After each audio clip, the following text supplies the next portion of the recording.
bahwa kita pindah ke ibu kota Nusantara ini juga ini bukan gagasan saya, enggak. Ini sudah sejak Bung Karno tahun 60. Bung Karno sudah akan memindahkan ibu kota Jakarta itu ke Kalimantan. Inilah saatnya melakukan lompatan, inilah saatnya kita semua menjadi pelaku sejarah Indonesia masa depan. Selamat datang di masa depan Indonesia.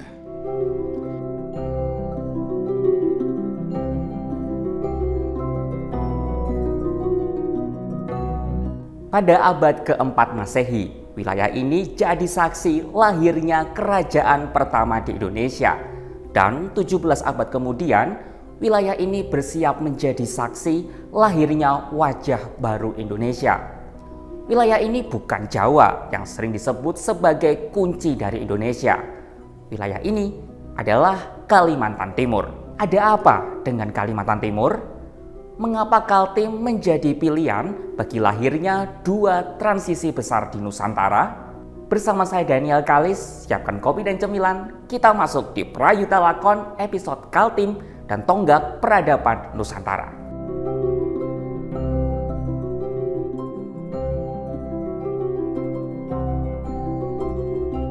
Berbicara soal Kalimantan Timur, maka kita perlu mundur hingga 17 abad yang lalu, tepatnya pada abad keempat Masehi.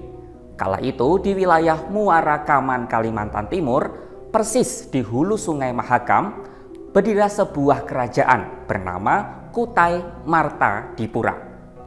Kerajaan ini menjadi kerajaan bercorak Hindu tertua di Indonesia, sekaligus kerajaan pertama di Indonesia.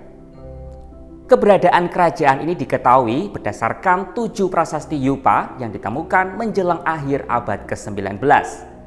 Yupa adalah sebutan untuk tiang atau tugu batu tempat prasasti tersebut dipahat.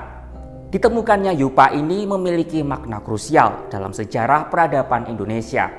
Adanya Yupa tak cuma membuktikan keberadaan kerajaan Kutai, tapi juga menandai berakhirnya zaman prasejarah. Artinya masyarakat Indonesia sudah mulai mengenal adanya tulisan. 7 prasasti Yupa itu ditulis menggunakan huruf Pallawa dan bahasa Sanskerta. Bahasa itu dapat masuk ke Nusantara berkat interaksi masyarakat dengan para pedagang dari India. Adapun prasasti itu sendiri isinya kurang lebih berisi silsilah Raja Mula Warman, raja paling sukses dari kerajaan Kutai Martadipura, serta perbuatan mulia apa saja yang dilakukannya selama menjabat. Dari prasasti itu jugalah kita jadi tahu kalau kerajaan Kutai Martadipura didirikan oleh sosok bernama Kudungga. Kudungga merupakan warga lokal setempat, diketahui dari namanya yang tidak berbau India sama sekali. Para sejarawan meyakini kalau Kudungga ini awalnya adalah seorang kepala suku. Ia lalu mendirikan kerajaan dan menobatkan dirinya sendiri sebagai seorang raja. Tapi meski dikenal sebagai raja pertama sekaligus pendiri kerajaan Kutai, Kudungga ini tidak dianggap sebagai Wangsakarta atau pendiri dinasti. Soalnya Kudungga tetap mempertahankan ciri-ciri keindonesiaannya dan belum menyerap budaya India dalam kehidupan sehari-hari. Budaya India ini baru masuk di putranya Aswawarman dan cucunya Mula Warman yang kelak membawa kerajaan Kutai Martadipura menuju puncak kejayaan. Omong-omong soal Kutai, ada 2 kerajaan yang bernama Kutai di Kalimantan Timur loh, sedulur Prayuta Lakon. Selain Kutai Martadipura, ada juga Kutai Kartanegara. Mungkin sedulur Prayuta Lakon lebih akrab sama nama Kutai Kartanegara ini ya. Nggak heran mengingat kerajaan ini memang baru berdiri pada tahun 1300 Masehi. Bahkan kerajaan ini masih ada loh hingga sekarang. Kutai Kartanegara menjadi faktor di balik runtuhnya kerajaan Kutai Martadipura setelah tewasnya raja terakhir Kutai Martadipura, Maharaja Dharma Setia. Kutai Kartanegara awalnya adalah kerajaan bercorak Hindu, tapi berubah menjadi Kesultanan Islam pada tahun 1575.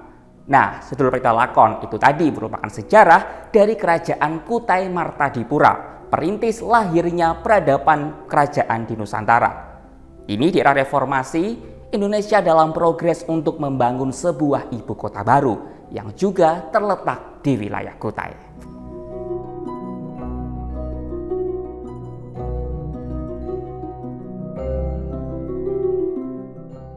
Ibu Kota Negara Nusantara alias IKN menjadi sebuah mega proyek di era pemerintahan Presiden Jokowi.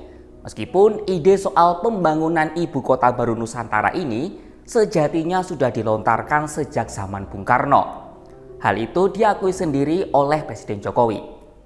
Dan yang perlu saya ingatkan, bahwa kita pindah ke ibu kota Nusantara ini, juga ini bukan gagasan saya, enggak.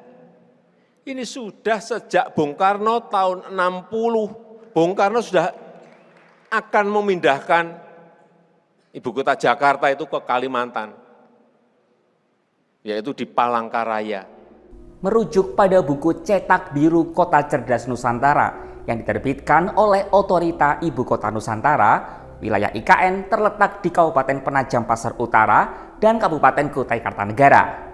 Yap, satu wilayah dengan lokasi dari Kerajaan Kutai Martadipura dahulu. Total luas wilayahnya mencapai sekitar 324.332 hektar. Salah satu alasan dibangunnya IKN menurut Jokowi adalah tentang pemerataan. Jokowi melihat Indonesia ini masih sangat Jawa sentris, baik secara ekonomi maupun kepadatan penduduknya. Maka IKN perlu dibangun agar pembangunan di wilayah Indonesia Timur lebih merata. Tetapi alasan pokoknya adalah pemerataan. Bapak Ibu bisa bayangkan, negara kita ini memiliki 17.000 pulau. Tetapi satu pulau yang namanya Pulau Jawa itu memiliki PDB ekonomi 58%. Ada di Jawa. Terus yang 16.999 pulau itu diberi bagian berapa persen? Semuanya ada di Jawa.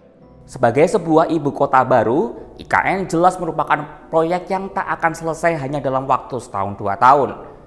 IKN adalah proyek jangka panjang dan direncanakan baru akan selesai seluruhnya pada tahun 2045. Dan sesuai dengan visinya yang ingin menjadi kota kelas dunia untuk semua, IKN diharapkan menjadi tonggak baru peradaban Nusantara, persis seperti apa yang dilakukan Kerajaan Kutai Martadipura pada masa lampau.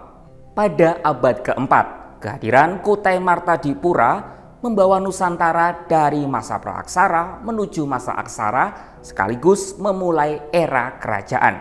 Kerajaan itu menjadi tonggak baru peradaban Nusantara. Dan kini dengan hadirnya IKN, Kaltim bersiap untuk sekali lagi menjadi saksi lahirnya peradaban baru di Indonesia. Menarik untuk dinantikan sejauh apa IKN dapat membawa pengaruh signifikan bagi negeri ini. Sekian episode Parita Lakon kali ini. Saya Daniel Kalis, sampai jumpa di episode berikutnya.